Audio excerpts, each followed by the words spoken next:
Good evening, ladies and gentlemen. Welcome to another segment of Straight Talk with Grover Thornton.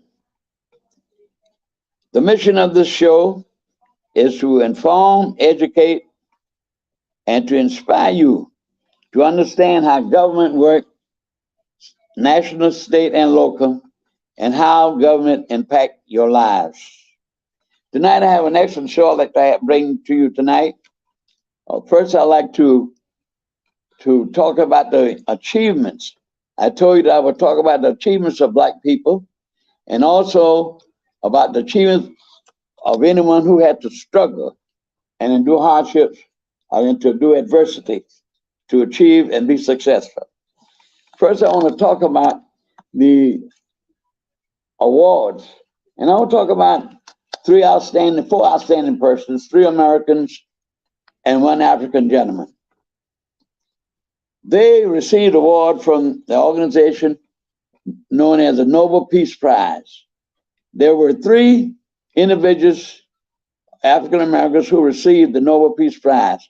But first, let me give you a background about the Nobel Peace Prize.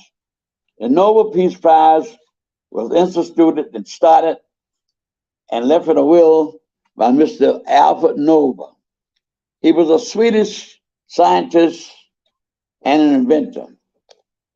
He invented an element that's used today, very important. And that element was dynamite. As you know, dynamite's used to blow up dams and bring down buildings. And he became very, very rich. He lived in the 1800s. And he left this will that individuals who would be successful to improve the lives of mankind would receive these awards. And I think the money runs about $500,000. Now, the three individuals who received this award was number one was Dr. Ralph Bunche. He was an official of the United Nations. In fact, he marched with Dr. King in the 7th March. I saw him marching with Dr. King. Dr. Bunche went to Israel and he negotiated a peace agreement between the Palestinians and the state of Israel. He was awarded the Nobel Peace Prize for that venture. The second person that received that award, and we all know this gentleman, outstanding gentleman, Dr. Martin Luther King Jr. He received a Peace Award because he worked to bring justice and equality to this country, to those who were denied opportunities, mainly African Americans. Dr. King received the Nobel Peace Prize.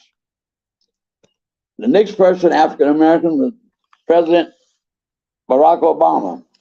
Now, someone say, well, what did he do? Well, this country was over 200-something years when he became the first African American president of this nation. And the last person who received that award was Mr. Mandela, Nelson Mandela from South Africa. The man, 27 years of his life, thrown in jail for no reason other than he wanted to be treated as a human being and to be treated with what God gave everybody when he created them, life, liberty, and the pursuit of happiness. And I remember very graciously Robert Kennedy went to South Africa and he condemned apartheid. And that's all we call it, segregation, but it was nothing but apartheid. So those were the three nice individuals who received the Nobel Peace Prize. And also, I'd like to say it was for literature also. Now, the next person I want to talk about is the person who had to struggle and to do hardships. And that was recently, the last couple of weeks, when Mrs. Judge Britannia Brown Jackson became the first African American to sit on the Supreme Court of the United States. And the history was also made when the first woman, Vice President Harris, Kamala, read the notes, read the minutes of the meeting and the voting, and she became the first person to be nominated to the Supreme Court, being an African woman. And the reason why I say she had to struggle, because the Republicans were nasty. The lady had character, she had endurance, and I really love what Senator Booker said about her, that God put you in that seat. And that is my belief also, because God, this world still belongs to God, and He makes the changes whenever He selects to do so. When you think of the children of Israel in Egypt for 400 years, God heard their cries. And then when you read the book in Exodus, it said that their lives was rigor. I never saw that word before. I do a lot of reading, and I keep my dictionary right by me. So if I come in contact with a word that I'm not familiar with, I look the word up.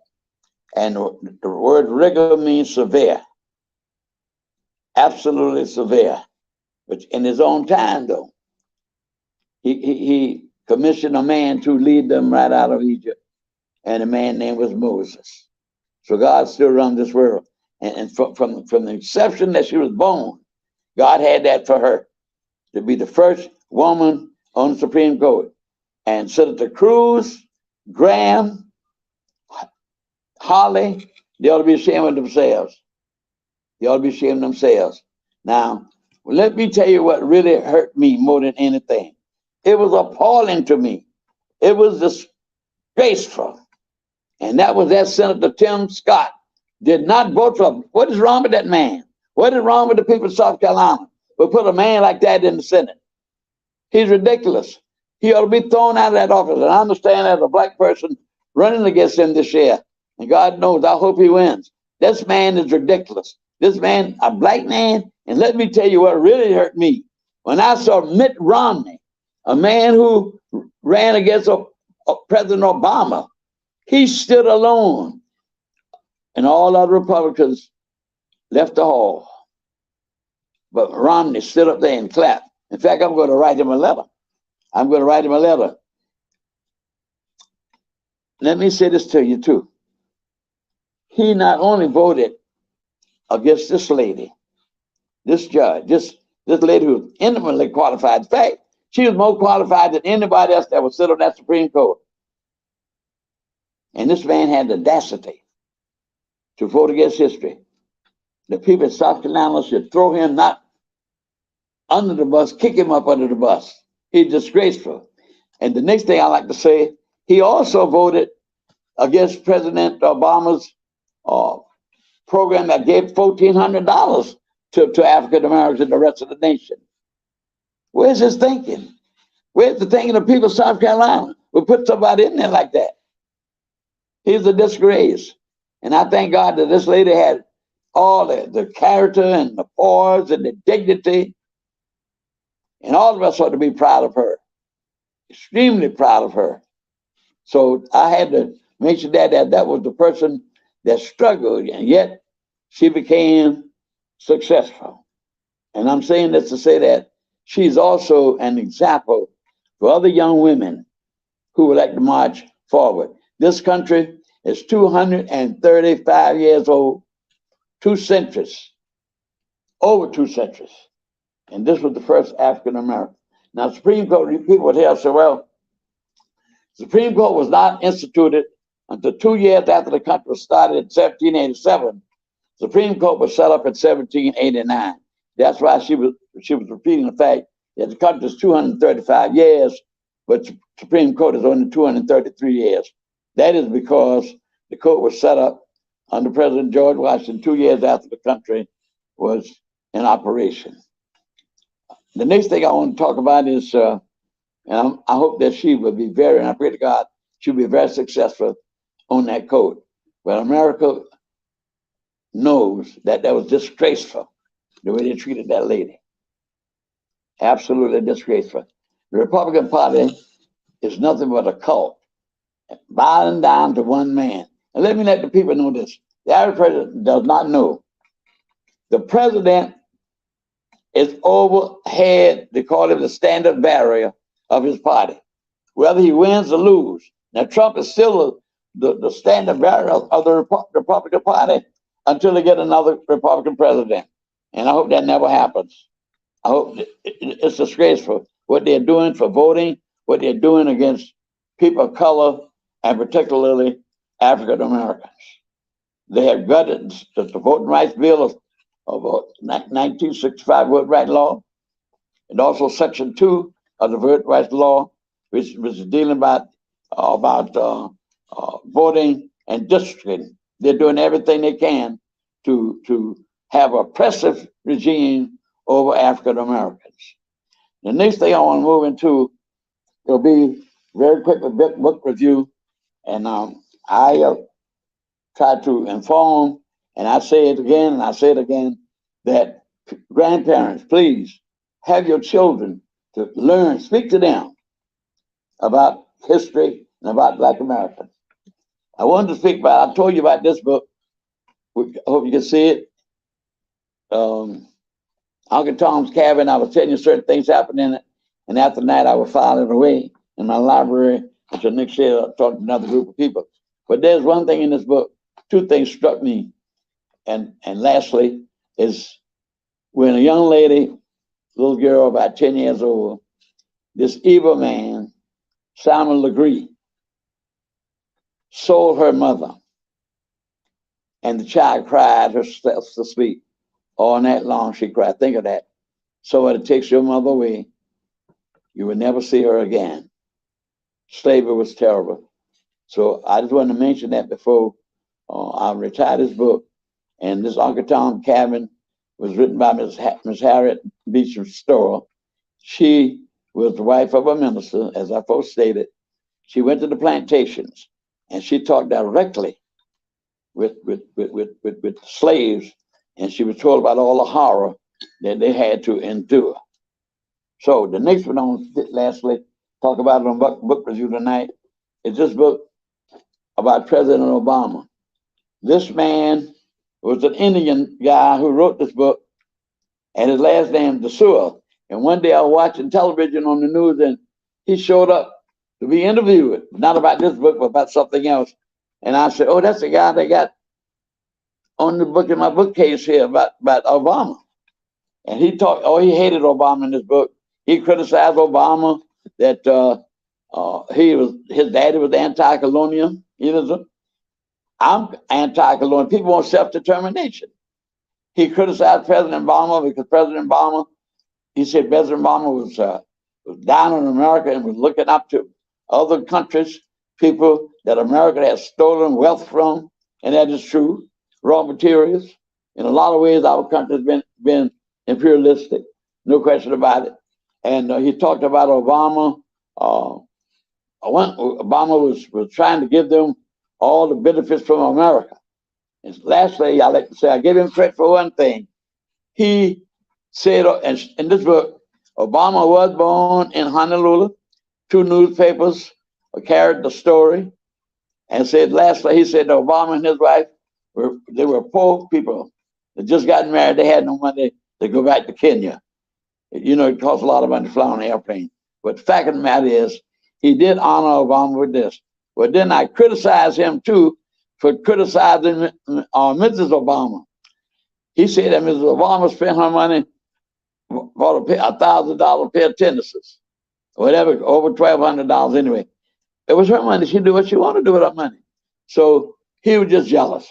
But the fact of the matter, Obama stabilized this country. Obama brought down the man who destroyed those buildings in New York. And Obama gave this country what other presidents could not do: national health insurance. And Republicans now, you heard McConnell, if they get charged in the Senate, they're going to still try to repeal Obama's health care. President Obama will go down in history as the only president ever brought that to this country. Like Roosevelt is the country president that brought Social Security into existence. So I like to always have a book review on matters dealing with African Americans. Now, ladies and gentlemen, I have a special guest here tonight. Like you all know, this is an election year, and we must vote like never before. They have tried in every way to keep us from voting. In Georgia, you go to jail if you give somebody some water, standing in line to vote. And it's a privilege to vote. We could not, as African Americans in Georgia and in the South, we could not even vote in the Democratic primary. We could not vote in the Democratic primary, and I'm proud to say that Dr. Ralph McGill, pastor of First Time Baptist Church, went all over the state raising funds to take this case to the federal court. The case was brought to court by a gentleman, both of them were ministers in Columbus, Georgia. One of them was named Primus, and the last was Brewster. But the man Primus got the name on the case. Just like the Brown versus Vote Education, there was Mr. Griggs. He was one of the persons that also filed the suit, was involved in the suit. But I don't know why they named Mr. Brown. I don't know why they named Mr. Primus. But Mr. Primus got the case. And that was the case in 1948, in which we had an opportunity as African Americans in a country that's supposed to be a democracy to vote in a republic. So vote is very essential. And we must vote like never before, ladies and gentlemen. We cannot allow the Republicans to take over. And I want everybody in the, whether it's local, state, or national, right here in Savannah, Georgia, if you are Republican voting against any Democratic people, you are supporting Trump. Because I just told you, he is in charge and the standard bearer of the Republican Party, whether you like it or not, if you're Republican. And all of our Democrats, we need to vote and do not allow these Republicans to do anything in this nation but sit down because they ruin. Like Mr. Trump, he's a cancer on this nation. He's a cancer on this nation. And more will be coming out when that 6th committee have hearings with American people can listen to all these things. He's taking stuff to his house down there in Marlboro, whatever you call that place where he lives. He's a thug. That's what Trump is. And had the audacity, crooked Hillary. But what is he? He's worse than being crooked. So I want to bring my guests on now because this is a local matter here now, and I know people listening other places, but maybe you could have something that you could do the same thing to your community, because we know all the school boards across the nation, particularly in the South, are being challenged. So I want to bring our guests in here today, and our guest is Mrs. Tanya Hall. She represents the 8th District. She's doing a marvelous job as one of the members of the Board of Education. Welcome, Mrs. Hall. Good evening. Thank you for inviting me. Glad to have you, ma'am. So, glad to have you. I want to ask you to introduce yourself to the people. I know that a lot of people know you. I know all your people in the 8th District know you. But just introduce yourself to us. Okay, my name is Dr. Tanya Howard Hall. I am a product of the Savannah Chatham County School System. I attended Tompkins Elementary, Scott Junior High, and Sopronia Tompkins High School. I was raised in the 8th District. My children are products of the Savannah Chatham County Public School System, and my granddaughter currently attends a school in the school district. I am a retired educator. I bring in over 3 decades of educational experience. I have a wealth of knowledge in the area, excuse me, in the area of early childhood education, elementary education, curriculum and instruction, federal and state mandates and budgets, as well as school improvement initiatives. My commitment to education is personal. I understand what it feels like to start school behind other children. I repeated 1st grade. I know what it feels like to be enrolled in speech because I struggled with pronouncing certain words. And also, Mr. Thornton, I understand what it feels like to integrate a school. For 10 years of my life, my grandmother raised me in a small town in Perry, Florida. And she wanted me to have the best of education. So she sent me across town to integrate a school. It was not a good experience at all. I lived down there until about 1972. Then I came back to Savannah. But while I was in Perry, Florida, after being retained in 1st grade, I had a 2nd grade teacher who literally changed my life, because every day she would always tell me when I go to college. So make a long story short, I'm here today with this testimony because my passion for education would not have ever been into existence if my second grade teacher lost her passion for teaching and learning. Very, very well. You have a good, excellent background. Now, Mrs. Hall, let me ask you this question. A lot of people don't know the fundamental role of a person on the board of education. Tell us just, I know there's so many things that you all do. Just tell us some of the most important thing as a member of the board of education. Make it policy for the community. Tell us a little bit of some of your things that you do.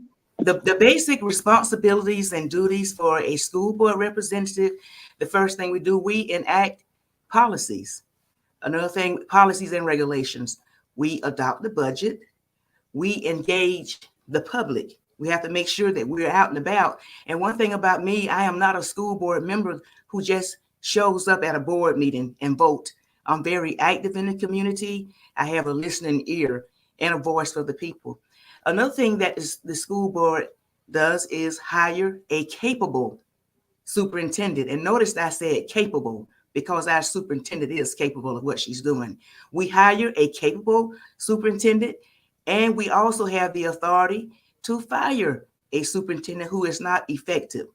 In addition to that, we evaluate the superintendent by holding her accountable or him accountable. Another thing that we do is that we acquire information.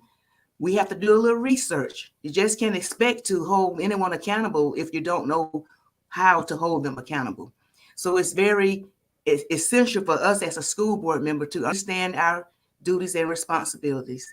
We consult with different departments of the school district, such as curriculum and instruction, such as technology and finances. So once we obtain this information, it helps us with making informed decisions as well as evaluating our superintendent. One thing that a lot of people get a little confused with, we do not tell the superintendent how to do her job. That's called micromanaging. That's not our job.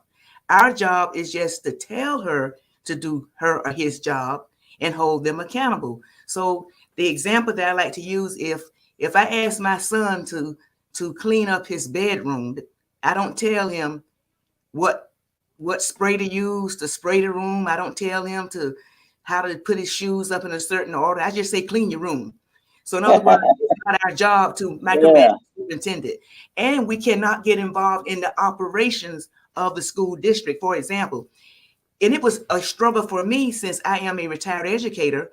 A lot of times when constituents call on to me, I know the answer, but it's not my job to solve the problem. So we have to make sure that we take that information to the superintendent, and then she decides what she wants to do to resolve the problem. So we have to be very careful with that we don't micromanage the superintendent and get involved in the daily operations of the school, because that can cause a problem for the school district as a whole. Very well. Now, Mrs. Hall, let me ask you this question. Back to the superintendent. I know she's doing an excellent job. Secondly, let me say, all over the country, a lot of these people, mostly white people, are raising sand about the students coming to school with masks and all. We do know we had this big problem with the COVID. It's coming all again in some places. It's terrible. It has not eradicated itself in the world. It has not. Some areas are still going bad. So I want to ask you this question, ma'am. What impact did the COVID have on the school district, period? Well, it was a learning curve. COVID, we were introduced to COVID in the year of 2020. We were all excited about the year of 2020, we're going to have a vision of 2020, but then COVID appeared. So we had to pivot from our traditional classroom settings. We had to pivot from our face-to-face instruction to a makeshift living room with virtual lessons. It was very difficult. A lot of decisions had to be made. We had people who thought that we should have masks or we shouldn't have masks. We had a lot of people, saying that, you shouldn't have virtual learning. We went virtual learning for 100%. Virtual learning means that everybody stayed at home and they worked from home. Then we returned to school. We had different phases. We had the hybrid model, rotating days. Some children that decided to stay home could work on their computers. and Zoom in on the classroom. So it was a lot of different changes and challenges. But we had to get adjusted. We had to pivot. No one, if this was not an epidemic, this was a pandemic. So it was worldwide. And decisions had to be made based on a vote that I made.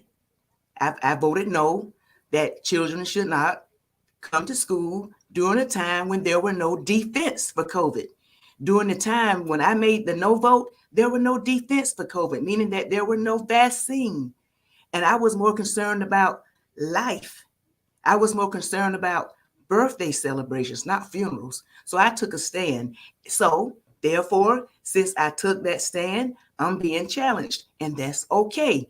Everyone has the right to run for office. I believe in what I believe in.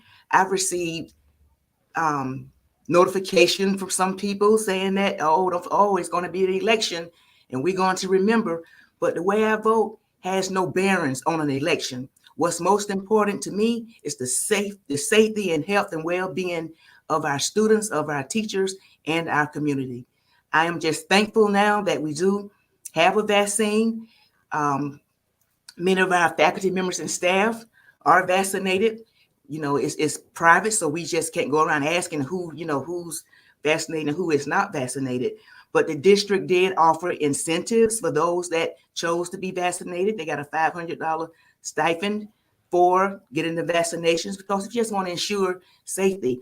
Now that we're back in school, the students are no longer required to wear a mask. It is the district's responsibility to ensure that our children are educated. We have to be concerned with their educational needs, their social and emotional needs as well as their health and safety. So we will continue to implement mitigation strategies. We will continue to monitor practices to ensure safety for all. Very well, very good question. Answer to the question. Let me ask you this. In fact, the superintendent is a very efficient lady, very extremely qualified, and she's one of my neighbors. Awesome. I'm glad to say that. Yes, she lives around the corner from me. From time to time, I see her walking. But anyway, you're doing a great job, and I'm so happy that you are running again. How long have you served? Well, the end of this year would be 4 years. And with the pandemic, it seems as if 1 year was taken away, but it would be 4 years. The election would be on the 24th. And since this is nonpartisan, it would be we don't have to worry about coming back in November to run again. However, we do have some districts that have 3 people, which could possibly cause them to have a runoff election, but that's not my case because it's only myself and another person. So we're looking I'm saying this. I hope you would win. I'm asking everybody in that district to vote for you. Like I'm saying, I'll say it again. I say it all over the world. And I'm against any Republicans. Now, these Republicans, you belong to Trump. You're a member of the cult, whether you want to admit it or not. So I'm asking everybody in that district to vote for you. Let's keep the continuity going. I know Ms. Connie Hall doing a great job. And I understand, I have not met the gentleman personally, but I've heard a lot about him. I think his name is Mr. Smith, Reverend Smith, new pastor of Bethlehem Baptist Church. I've not met him. I know Ms. Hall and you and Mr. Smith's predecessor was Mrs. Irene Hines. I think she served for about 18 years. She represented my district. So I'm very happy Mr. Smith will represent my district. I have not met him, but I heard very good things about him. So I want to thank you for being on the show tonight, ma'am, and I'm asking everybody to vote for you. Let's continue this continuity of the work that you're doing. And let's get out and vote. Let's keep good people in office. Yes, sir. I appreciate the opportunity. I appreciate you are so full of knowledge and wisdom. And one of these days, I'm just going to have to come over and we can sit and drink some coffee together so you can just feed my spirit. Well, anybody that you tell, Mr. Thornton. Yes, thank you very much. Thank you again, Ms. Hall. Thank you very much. Let me say this right here. Anybody that can say that they sat and spoke with Dr. Martin Luther King, that's powerful. Because when I was a young man, aged. When I was a young man, head of the NAACP Youth Council, president of that, I met Thurgood Marshall. I met and corresponded till she died Mrs. Constance Motley, if she had not died, she would have been the first lady on the Supreme Court. She argued the case to get married in the University of Mississippi. She argued to get the two blacks at the University of Alabama. She was the president of the Manhattan and New York district, and she was the first African American federal judge, Mrs. Constance Motley. And when I came on one day, cut on the television, heard she had passed, I was very sad. She and I used to communicate. Wow. So my hands have touched a lot of great people. Miss Motley, Dr. King is my pastor house. I sat right next to him and talked with him. And as I said, when I was a young man, I met Thurgood Marshall, one of the greatest constitutional lawyers this country ever produced. Yes. Dr. King, Dr. Marshall went before the federal courts 32 times and lost only 3 cases. In fact, he argued one case, I read where he argued one case so magnificently, the judge came off the bench, took his hand, and praised him for such great litigation. So again, Ms. Hall, thank you very much for being on Straight Talk. Thank you. And thank you for keeping it real and keeping it straight. Yes, ma'am. That's what I tend to do as long as I live.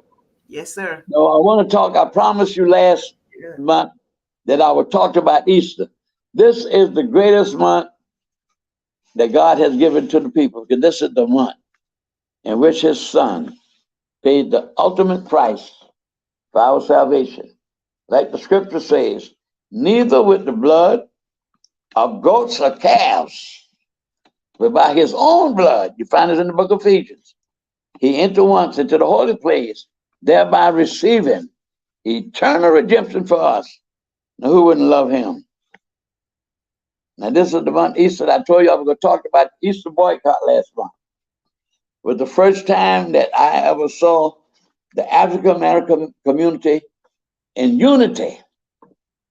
We boycotted Broughton Street, which was the main thoroughfare for shopping, for over 15 months.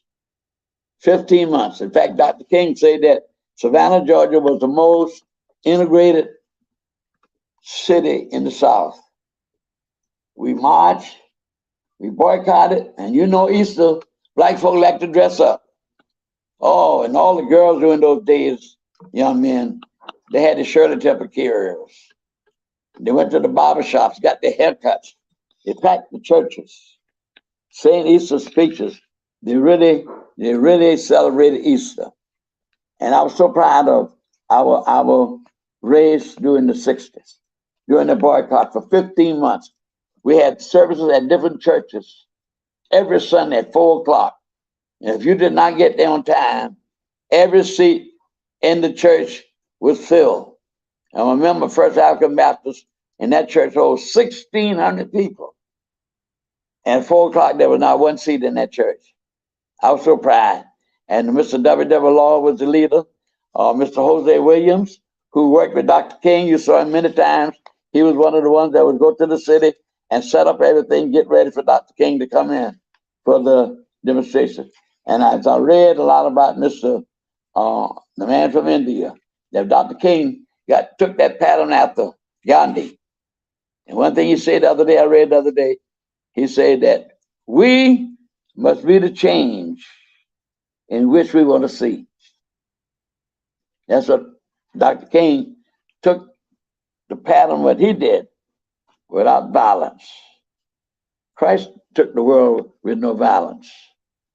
He was killed because he talked straight. Straight talk was what Jesus did. Absolutely. We think of the cross. And let me tell you this, what really makes me very upset during the Easter holidays. I get very upset. The white ministers, very few, I don't know of any. I heard Dr. Billy Graham talked about the man that, Simon of Cyrene was a black man that carried Jesus' cross. He was a Jew. He came to the festivities in Jerusalem for the Passover.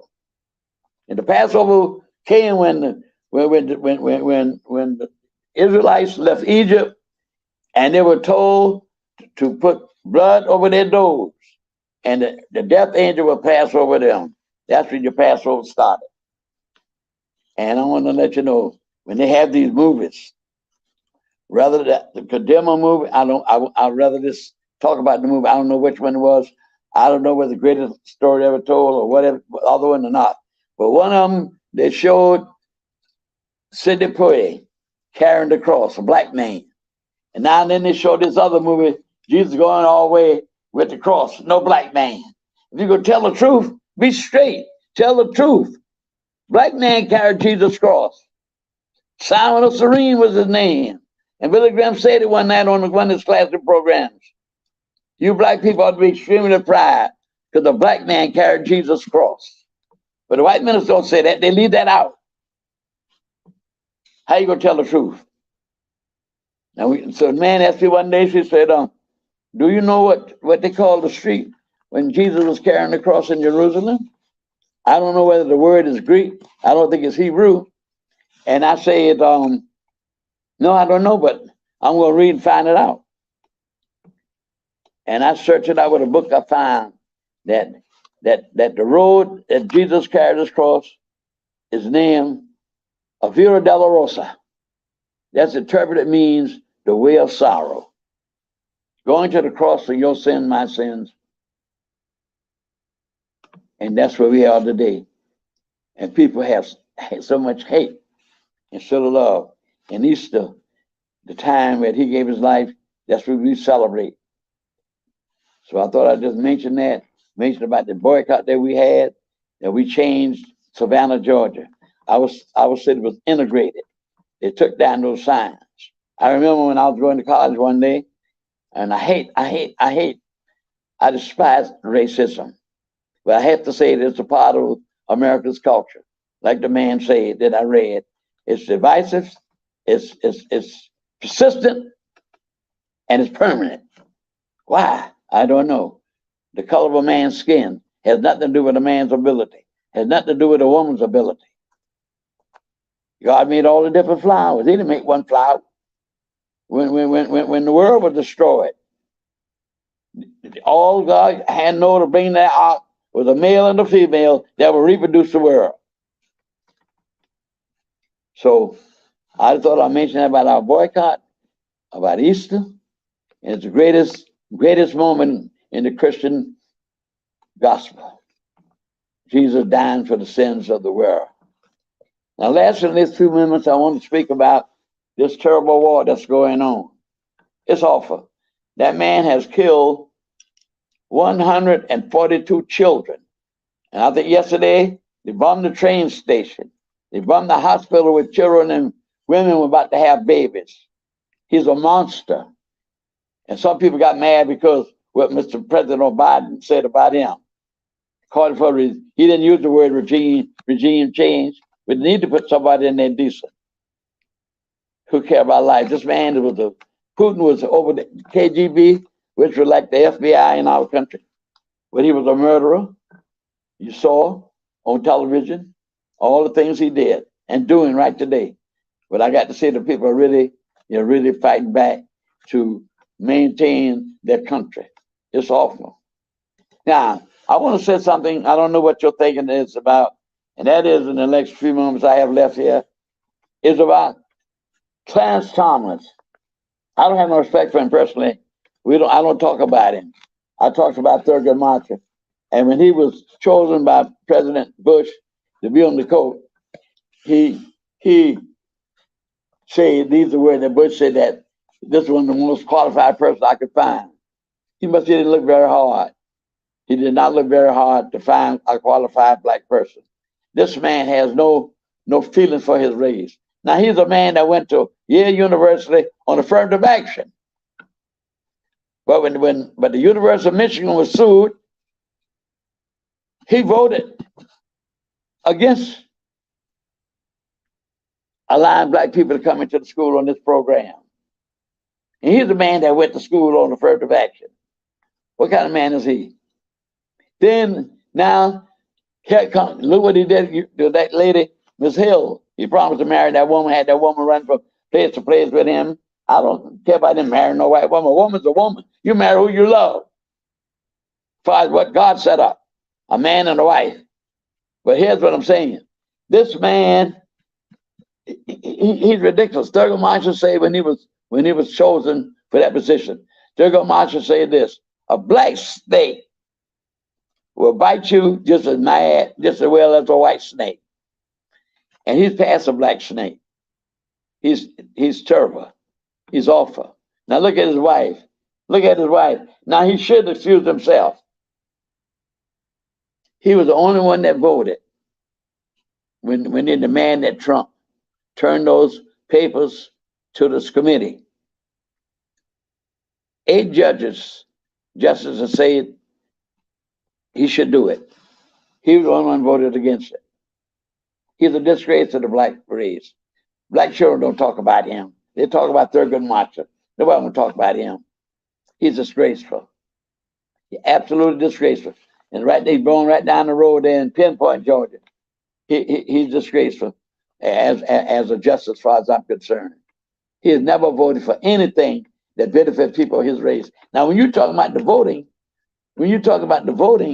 then look what happened from Selma to Montgomery. He knew African Americans have been denied the right to vote. How can he vote against things that help black people? And he's on the code. He's disgraceful. I wish I could meet him and tell him he's disgraceful to his face. But that's exactly what it is. He and Tim Scott. I wish I can. Because both of them are disgraceful. And when we look at things that benefit this nation, like President Biden done, infrastructure bill. Infrastructure. Now, anybody vote against infrastructure, Republicans or Democrats, stupid. So in other words, you don't care if you're in your automobile, you run down and hit a big bump, knock your front end out, wear out your tires, get on a bridge and it collapse. Because you want to say he's a Democrat. Those are things that affect you. Now look at insulin. Look at insulin. Mr. Biden talked about insulin in the speech. Look at insulin. That drug was developed over 100 years ago. Now look how much we have to pay for it. He talked about that family. I mean, a lot of the same people who are running behind Mr. Trump, their families got insulin needs. They need insulin. House just passed and lowered the price of insulin for $35. He talked about $300 that people were paying. Something that was developed over 100 years ago. And you can buy it in Canada very, very cheap. America ought to be ashamed of itself. The Republicans ought to be ashamed of themselves. But you know what, ladies and gentlemen? Those people go right there and vote them same Republicans back in, and they don't care whether your child got insulin needs. Well, I don't care, let him die. How can it be? How can they go vote for the Republicans? Put some back in office who don't care about your welfare, don't care about your living, don't care about your standard of living. And they vote the Republicans right back in, and they know what they're charging for insulin. Then there's the bill on wages.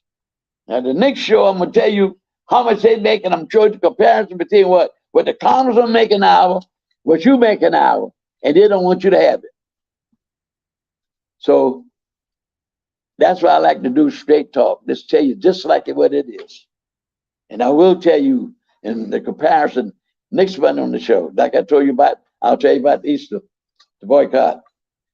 I'm gonna tell you, show you what the House of Representatives make in an hour and what you make. There's a standard, but some people make more than that. We realize this, but you can't pay a person legally under what the national law says. But I will show you what they make, and they're fighting to give you what they want to give you an hour.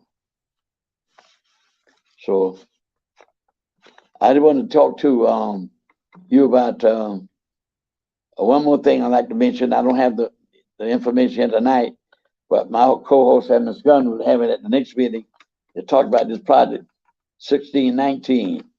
And I showed you that book at the last show, that little girl, 6 years old, how much hell they gave her. A baby, throwing a bunch of people going like animals. And black folk have fought in every war they've had. As a matter of fact, Christopher Adams was the first person to die in the American Revolution. Christopher Adams, look his name up. He died, first black man. that first person died in the American Revolution. African Americans have fought in every war this country has engaged in, and came back. Even Watson, what the man in California was Watson. He was the governor. His dad, I can't blame him what his daddy does or what his daddy did, because he's dead now. But his daddy was an SS officer, one of the ones who carried out terrible things for Adolf Hitler and protected Adolf Hitler's bodyguard. And if a black man had done that, never would have let him be no governor. Look at how much brains you have.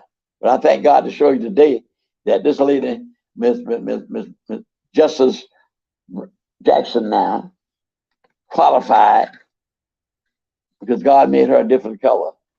You shouldn't condemn me because God made me a color. Condemn God. He made me.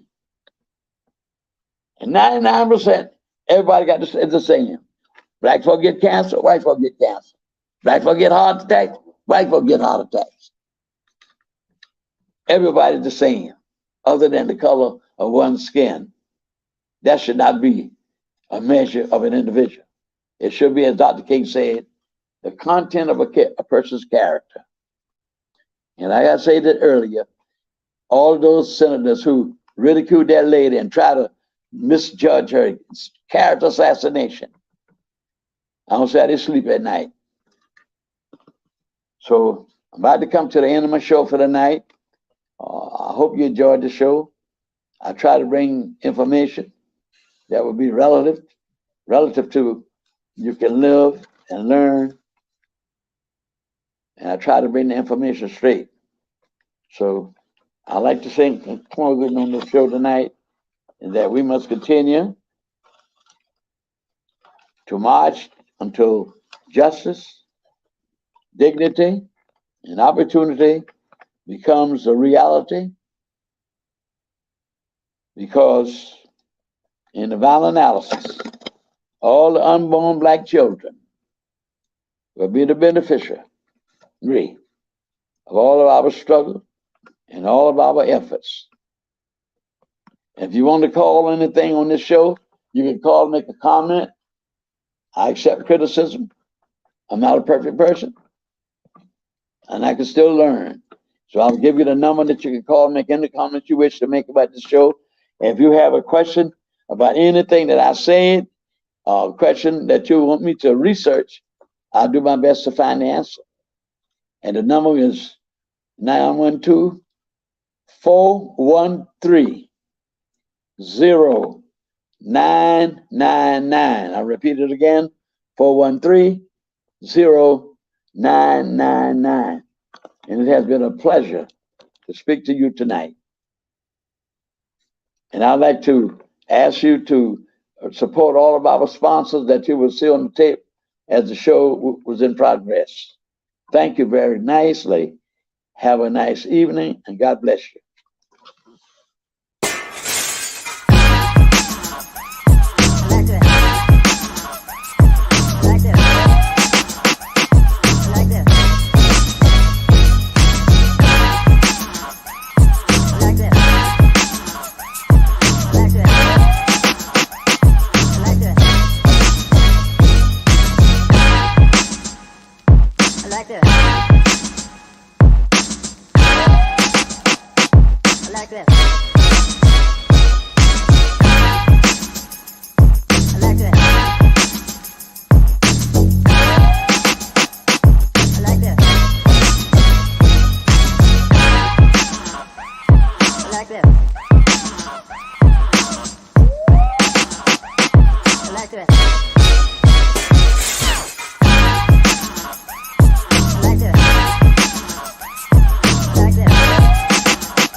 like this.